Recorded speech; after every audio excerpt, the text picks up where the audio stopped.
Γεια χαρά σε όλους και καλώς ήρθατε σε άλλο ένα νέο βίντεο του καναλιού. Σήμερα θα δείξουμε ένα καινούριο drone το οποίο έπεσε, έτσι προσγειώθηκε.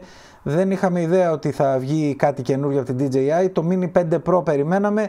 DJI Flip λοιπόν, όπως βλέπετε, φαίνεται να έρχεται πάρα πολύ σύντομα στα καταστήματα.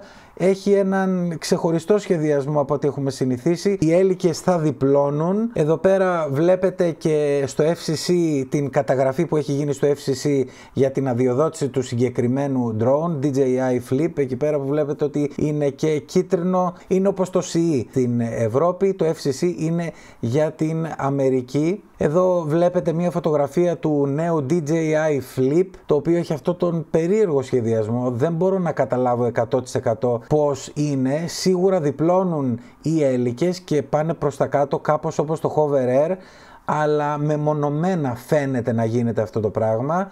Τώρα θα δείξει και φαντάζομαι θα βγουν και άλλες φωτογραφίες που θα μας δείξουν περισσότερες λεπτομέρειες. Εδώ είναι άλλη μια φωτογραφία όπου φαίνεται, είναι στα γραφεία της DJI αυτό και δείχνει κάποιον τεχνικό ή μηχανικό να δοκιμάζει το καινούριο DJI Flip. Στα δεξιά του και στο δεξί του χέρι βλέπετε ότι κρατάει και την μπαταρία, η οποία φαίνεται να μην μοιάζει με κάποια από τις μπαταρίες που ήδη έχουν τα drone που κυκλοφορούν από την DJI. Και πάμε να δούμε τώρα ένα βίντεο που δείχνει την δοκιμή. Κάποιος έπιασε την δοκιμή αυτού του νέου drone. Βλέπετε ότι έχει κάποιο μέγεθος, δεν είναι εντελώς mini.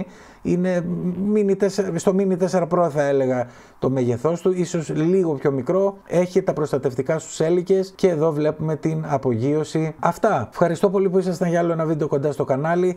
Like, subscribe, τα σχόλια σας από κάτω και τα λέμε στο επόμενο. Γεια χαρά!